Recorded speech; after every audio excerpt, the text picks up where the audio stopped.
Hi, everyone. Welcome to the show. Bill Clinton reportedly still fuming over Team Obama portraying him as a racist during the Democratic primary.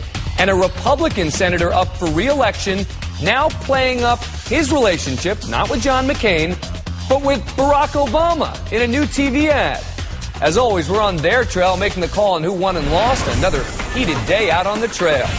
First up, Bill Clinton reportedly now wants some private time to air his grievances to Barack Obama directly. Yesterday, Clinton offered up that tepid one-sentence endorsement of Obama through his spokesperson. Today, we may know why. The Atlantic reporting a source told them Clinton is, quote, miffed at Obama for two reasons. First, he feels Obama's candidacy was essentially an anti-Clinton candidacy that Obama ran against Clinton's presidential record, implying it was time-worn, divisive, and damaging. And second, Clinton is convinced the Obama campaign went out of its way to portray him as a racist. Obama slated to appear with Hillary Clinton on Friday and used that to put a positive spin on the former president's rather unenthusiastic endorsement. It's understandable that the former president wouldn't want to upstage what is going to be, I think, a terrific unity event over the next day and a half. Now, if the question is, do I want Bill Clinton campaigning for us for the ticket leading into November, the answer is absolutely yes. Not sure that was the question. But the question now, is this a win-loser draw for Obama? Joining us now, retired General Wesley Clark, who had been a Clinton supporter, Lynn Sweet, Washington bureau chief from the Chicago Sun-Times, and MSNBC political analyst and Republican strategist Joe Watkins. All right, Lynn is our reporter on the panel. Is this a lose for Obama? Short-term loss. He needs to get things straight with Senator Clinton's husband, and he needs to, if it takes a meeting, I'm sure he'll have the meeting. Look at Dan. He's been wearing a flag pin and he's drinking beer. A meeting is the least of his hurdles to the White House. All right, General Clark, look, you know the Clintons. Do you expect that that's going to happen, that Obama's going to sit down with Bill Clinton one-on-one? I certainly do, and I think that this is all part of the process of bringing the party back together. So I think, we've got to be a little bit patient here. People had deep feelings. People were committed. People are pretty tired after the campaign, and it will come together. But I've got to believe for a guy like Joe Watkins, this is just red meat, isn't it, Joe? Seeing Bill Clinton and Barack Obama at arm's length. Well, you got to face it, Dan. I mean, Barack Obama has been dancing all over Bill Clinton's legacy. I mean, Clinton is the guy who fashioned himself as America's first black president. And after those South Carolina comments, of course, that came to a very abrupt halt. And Barack Obama has done a great job of winning the support of African Americans around the country. And I think maybe Bill Clinton's a little bit jealous, but Barack Obama does, and this is the reason why I agree with Lynn that it's a short-term loss for him.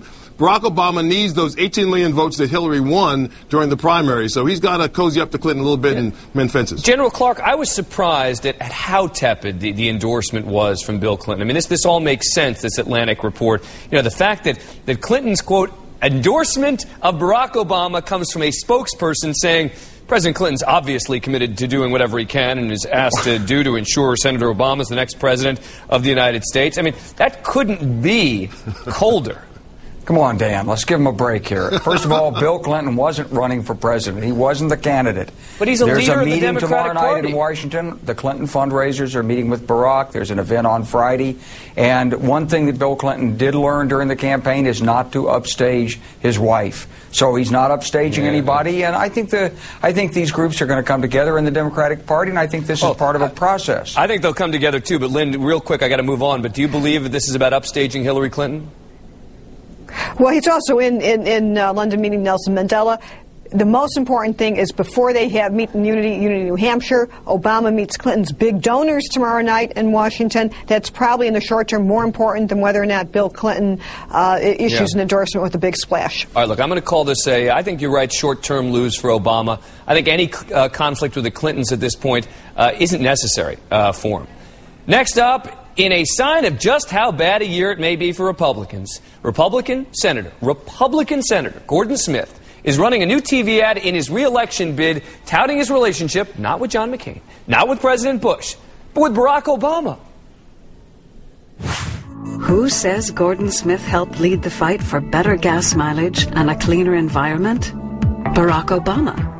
He joined with Gordon and broke through a 20-year deadlock to pass new laws which increase gas mileage for automobiles. Gordon Smith, bipartisan leadership for energy independence. I'm Gordon Smith, and I approve working together across party lines. Team Obama responded with a thanks but no thanks statement. Quote, Barack Obama has a long record of bipartisan accomplishment. We appreciate that it's respected by his Democratic and Republican colleagues in the Senate. But in this race, Oregonians should know that Barack Obama supports Democrat Jeff Merkley for Senate. I mean, Joe, as a Republican, you've got to look at that ad and you've got to say to yourself, whoa, things are pretty bad. Gordon, I've got to tell you, Barack Obama is not your friend. You know, this is a loss for Gordon. I mean, more than anybody else, because you got to realize it's a loss for McCain. Come on. Yeah. No. It's a wash for McCain, I think, because McCain has done really well in the bipartisan thing as well. I mean, he's teamed up with Teddy Kennedy. He's teamed up with how many Democrats has McCain endorsed in this recently, Joe?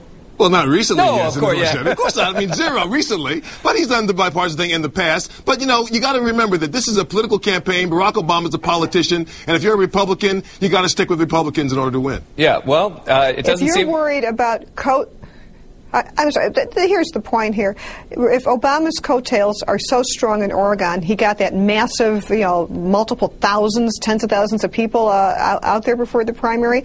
If Gordon Smith has to have worried that he's working on Obama's coattails, I think that's a message that's going to resonate to McCain's disadvantage. General Clark. There is no enthusiasm evident in the Republican Party for John McCain, and that's what this clearly shows. That's not true. I mean, in certain instances, you have people who are pulling away from the Republican nominee apparent, but that's not true. There's a lot of enthusiasm for John McCain. I don't see it. Republicans and also with independents. I don't see it. What I see is people going through their duty. They're loyal, but I don't see the fervent crowds. He doesn't have near the magnetism and the charisma that he had in the 1999 period in New Hampshire. He's not the straight talk express. He's a guy who's toed the Bush party line again and again. He's wavered, he's quibbled, he's wobbled. Hang on. One inside. Let General Clark finish his thought, and then I'll ask you a question, Joe. Go ahead. John McCain is no longer the straight talk express. He's just a guy who wants to be a Republican presidential candidate. But let's come back to this. Signed on to the Bush line. Wait.